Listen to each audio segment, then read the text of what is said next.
जिन किसानों को सरकार ने लाठियों से पीटा, आज उन्हीं किसानों से बेशर्मी से वोट मांगने जा रहे हैं। किसानों ने इन लोगों की गांव में एंट्री बंद कर दी है।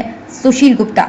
जिन किसानों को सरकार ने लाठियों से पीटा, आज उन्हीं किसानों से बेशर्मी से वोट मांगने जा रहे हैं। किसानों ने इन लोगों की गांव में एंट्री बंद कर दी है। सुशील गुप्ता।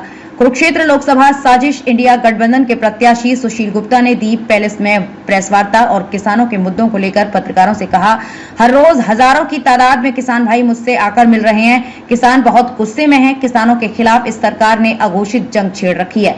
एक के बाद एक किसानों के खिलाफ मोर्चा खोल रखा है। सरकार ने किसानों पे पर्चे कर रही सरकार। किसानों के ट्रैक्टरों को जब्त किया जा रहा है। सारे सीजन ट्रैक्टर थाने में खड़े रहने की साजिश कर रही है सरकार। किसानों को गुलाम समझते हैं। बुजुर्ग किसानों के खिलाफ एफआईआर हो रही है। जब से ये सरकार आई है तब से किसानों को लगातार बर्बादी की खाई में धकेला जा रहा है। न फसल का सही दाम मिलता है, न फसल खराब होने पर सही मुआवजा। भावांतर योजना तो पैसे लूटने की मशीन बन गई है। ये लोग किसानों से नफरत करते हैं क्योंकि किसानों ने इनके अहंकार को घुटनों पर ला दिया। लगातार किसानों के सामने सरकार को मुंह की खानी पड़ी। अब चुन चुन कर बदले की भावना से किसान भाइयों पर कार्रवाई कर रही है। सरकार किसानों पर आंसू गैस के गोले छोड़े, किसानों पर पैलेट गन से हमला किया, किसानों पर एनएसए लगाया, किसानों के खाते सील किए, किसानों की प्रॉपर्टी जब्त की। जिन किसानों को सरकार ने लाठियों से पीटा, आज उन्हीं किसानों से बेशर्मी से वोट मांगने जा रहे हैं। किसानों ने इन लोगों की गांव में एंट्री बंद कर दी है। अब जो इनका गांव में घुसने में विरोध कर रहा है, उस पर भी पर्चा कर रहे हैं। ये अंग्रेजों के चेलों ने समझ क्या रखा है किसानों को। इन्हें लगता है कि किसान डर के घर बैठ जाएगा। जिस किसान के सम्मान पर तानाशाह ने लठ बरसाई है, वो किसान इनको इनकी हैसियत याद दिलाएगा। किसानों की मेहनत से उगाया हुआ अनाज कौड़ियों के भाव अपने दोस्तों को बेचना चाहते हैं। ये चाहते हैं कि किसान 6-6 दिन लाइनों में लगे, न पीने का पानी मिले, न टॉयलेट मिले। धक्के खाता किसान अडानी के गोदाम में पहुंचे और 10 कमियां निकालकर किसान को बेइज्जत करके वहां से निकाल दिया जाए। जिन काले कानूनों को वापस करवाने के लिए 700 किसानों ने शहादत दी, उन काले कानूनों को ये बैकडोर से लागू करना चाह रहे हैं। जब तक आम आदमी पार्टी है तब तक तो इनके मकसद को कामयाब नहीं होने देंगे। हमारे किसान भाइयों को अडानी का मजदूर नहीं बनने देंगे। ये किसानों की अस्मिता की लड़ाई है और इस लड़ाई में आम आदमी पार्टी और सुशील गुप्ता किसानों के साथ था, है और रहेगा।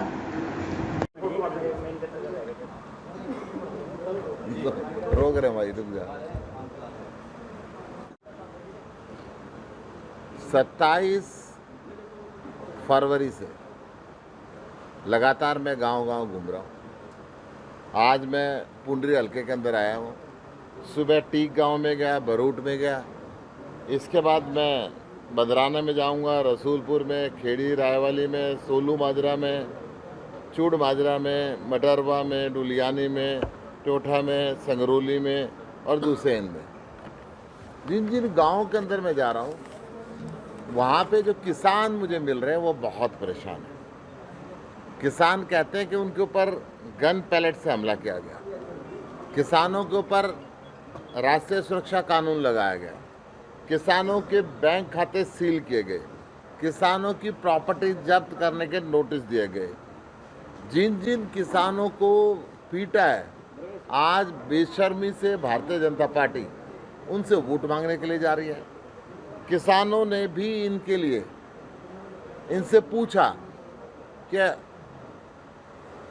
हमने तुम्हारी एंट्री बंद कर दी क्योंकि आपने हमारी दिल्ली जाने की एंट्री बंद कर दी। गांव हमारा है, हमने आपकी गांव में आने की एंट्री बंद कर दी और बोर्ड लगा दिए जगह जगह कि गांव में घुसने पे आपका विरोध है। और जिन जिन गाँव में घुसने पे विरोध कर रहे हैं उस पर ये पर्चा भी कर रहे हैं। ये अंग्रेज के चेलों ने पता नहीं किसानों को क्या समझ रखा है।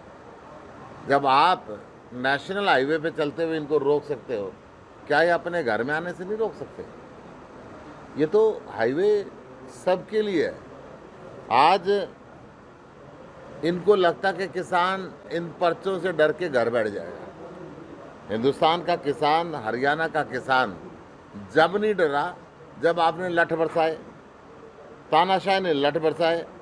जिनके ऊपर लठ बरसाए वही किसान इनको अब इनकी हैसियत याद दिला रहा है। किसानों ने से मेहनत से उगाया हुआ जो अन्न है ये चाहते हैं कूड़ियों के भाव के अंदर बिके। ये चाहते हैं किसान 5-5, 6-6 दिन लाइन में लगे, ना उनको पीने का पानी की सुविधा हो, ना टॉयलेट की सुविधा हो, ऊपर से बरसात आ जाए, अनाज भीगे तो भीगे। ये सरकार उस पर वरीड नहीं है।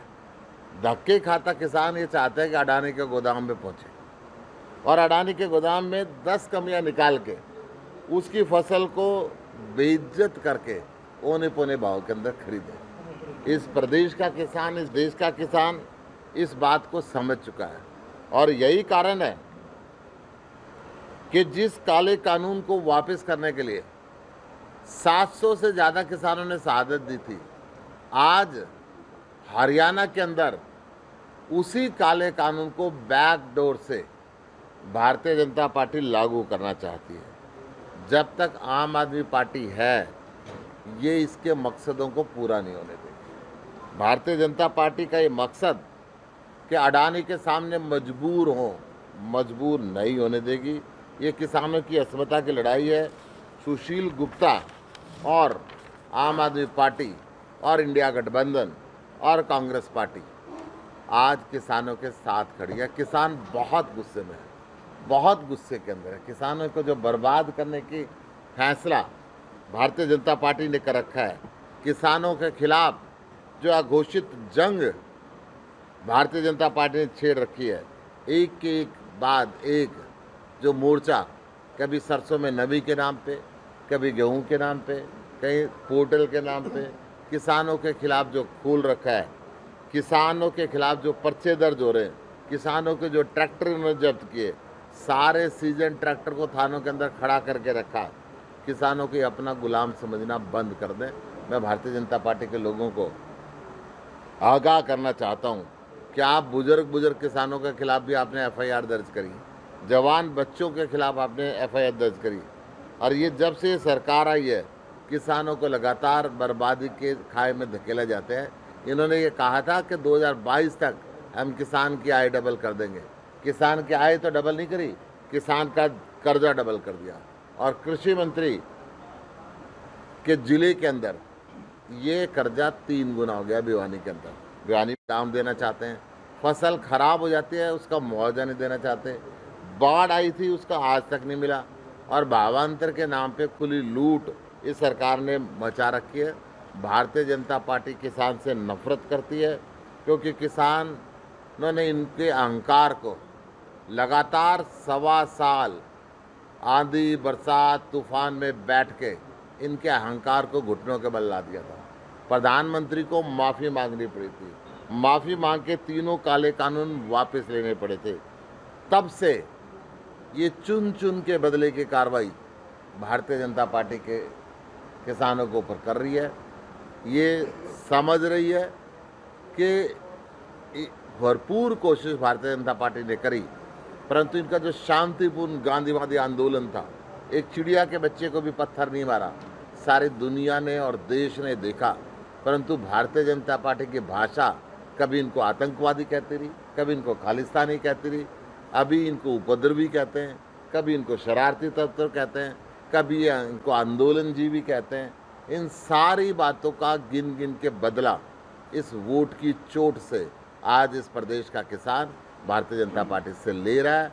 आम आदमी पार्टी, सुशील गुप्ता, इंडिया गठबंधन, कांग्रेस पार्टी हर कदम कदम पे किसानों के साथ है। उन्होंने किसानों के नाम पे वोट ली थी, किसानों का हितकारी बन के वोट ली थी, किसानों के लिए भारतीय जनता पार्टी को गाली कोस कोस के वोट ली थी, भारतीय जनता पार्टी को जमुना पार भेजने की बात कह के वोट ली थी, और वो भारतीय जनता पार्टी की गोद के अंदर जाके बैठ गए, मलाई खाने का गठबंधन कर लिया। किसानों को जब पीट रहे थे तो दुष्यंत चौटाला उन 3 काले कानूनों की तारीफ कर रहे थे। जब किसानों के ऊपर लाठियां चल रही थी वो सत्ता का सुख भोग रहे थे। आज किसानों ने कह दिया कि तुम अपनी धरती खो चुके हो।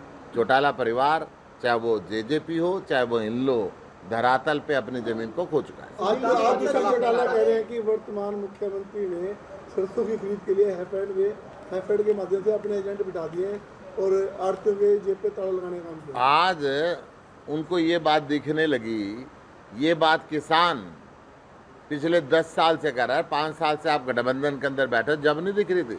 जब किसानों को पीटा जा रहा था, पीपली में लाठीचार्ज शुरू किया था, वहाँ से नहीं दिखी थी आपको? जब बॉर्डर के ऊपर उनके ऊपर पत्थर बरसवाए भारतीय जनता पार्टी के गुंडों ने, लोकल व्यक्ति बन के उनके ऊपर पत्थर बरसाए और किसान ने पत्थर खाए, उनका जवाब पत्थर का पत्थर से वो दे सकते थे चाहते तो, परंतु उन्होंने नहीं दिया, क्योंकि भारतीय जनता पार्टी चाहती थी कि वो आंदोलन हिंसक बने, परंतु किसान चाहते थे कि वो गांधीवादी आंदोलन रहे, और वो गांधीवादी आंदोलन ही इस देश की ताकत है।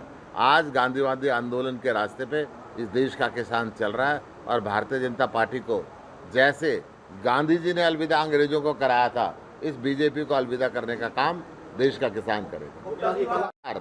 नारा 400 पार और 10 में से 6 उधार, कैसे बात बन सकती है?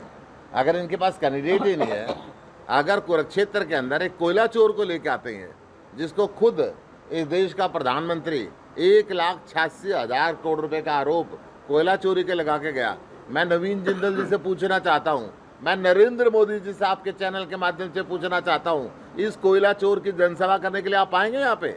किस मुंह से आप लोगों को ये कहेंगे कि कोयला चोर नहीं अब कोहिनूर हो गया, ये चोर नहीं अब सिपाही हो गया? क्या आपने 2014 में झूठ बोला था या 2024 में आके झूठ बोलोगे? एक रास्ता आपको तय करना पड़ेगा। केजरीवाल जी को राहत नहीं मिली कल हाईकोर्ट से, आप केजरीवाल छूटेंगे, जेल के ताले टूटेंगे। इस लोकतंत्र की हत्या भारतीय जनता पार्टी ने की है, इस संविधान की हत्या भारतीय जनता पार्टी ने की है। इलेक्टोरल बॉन्ड का अपना धंधा छुपाने के लिए, इस चुनाव से दूर रखने के लिए 2 मुख्यमंत्रियों को चलते चुनाव के बीच में इन्होंने कैद किया। देश के इकलौते ऐसे मुख्यमंत्री जिनको सूरज के ऊपर दाग लगाने वाली बात है, उसको एक फर्जी केस के अंदर, फर्जी घोटाले के अंदर, जिस घोटाले की जांच पिछले 2 साल से 2000 अफसर कर रहे हैं, 1,500 जगह से ऊपर रेड कर सके हैं, आज तक 25 पैसे नहीं मिले, उस झूठे केस के अंदर अरविंद केजरीवाल को गिरफ्तार किया। देश की जनता देख रही है, भारतीय जनता पार्टी चाहती है कि हम चुनाव प्रचार से रुक जाएं, हम डर जाएं, हम गठबंधन तोड़ दें। हम भारतीय जनता पार्टी की गीदड़ भभकियों से डरते नहीं है, डट के मुकाबला करेंगे। एक अरविंद केजरीवाल के शरीर को भेजा है, अरविंद केजरीवाल की सोच करोड़ों के अंदर, हिंदुस्तान के अंदर फैली हुई है, इस सोच को कैसे कैद करेगी? नरेंद्र मोदी जी, मैं आपसे पूछना चाहता हूँ, ये सोच आपसे कैद नहीं हो सकती। अब हिंदुस्तान विकसित होने की तरफ बढ़ रहा है, हिंदुस्तान शिक्षित होने की तरफ बढ़ रहा है। कुरुक्षेत्र के अंदर जब महाभारत का युद्ध हुआ था तो युग का परिवर्तन हुआ था, इस युद्ध के बाद बीजेपी के युग का परिवर्तन तय है और इंडिया गठबंधन का युग आ रहा है। गुप्ता जी, नवीन जिंदल मैदान पिछले 10 साल में ना वो किसी की मौत में आए, ना किसी की शादी में आए, ना कोरोना के अंदर आए, ना बाढ़ के अंदर आए। चलते चुनाव के बीच में वो अमेरिका घूम रहे हैं। चुनाव के बाद क्या होगा आप अंदाज़ा लगा सकते हैं? ना किसी के पास उनका फ़ोन नंबर। जो आज मैदान में नहीं है, चुनाव के बाद वो मैदान में नहीं रहेंगे। गुप्ता जी, कल आपने कहा डर तो भाई जो मोदी है ना, सबको बंद करा है, मेरे को भी बंद कर दे। दाल रोटी बाहर खाते हैं, दाल रोटी अंदर खा लेंगे। चुनाव तो जेल से भी लड़ेंगे, डरेंगे नहीं इनसे, ना झुकेंगे, ना टूटेंगे, ना बिकेंगे। ताकत के साथ इस देश की और प्रदेश की आवाज़ बन के देश की संसद के अंदर बोलूँगा। कुरुक्षेत्र के विकास के लिए 24 घंटे प्रयास करूँगा, जनता के दुख सुख में शामिल होऊंगा। भारतीय जनता पार्टी की गिद्दड़ भभकियों से नहीं डरेंगे। ये अरबोपति लाके ये चाहते कि पैसे के दम पे चुनाव जीते। अगर पैसे के दम पे चुनाव जीता जाता तो इस देश का प्रधानमंत्री अडानी, अंबानी और बिरला होते, टाटा होते।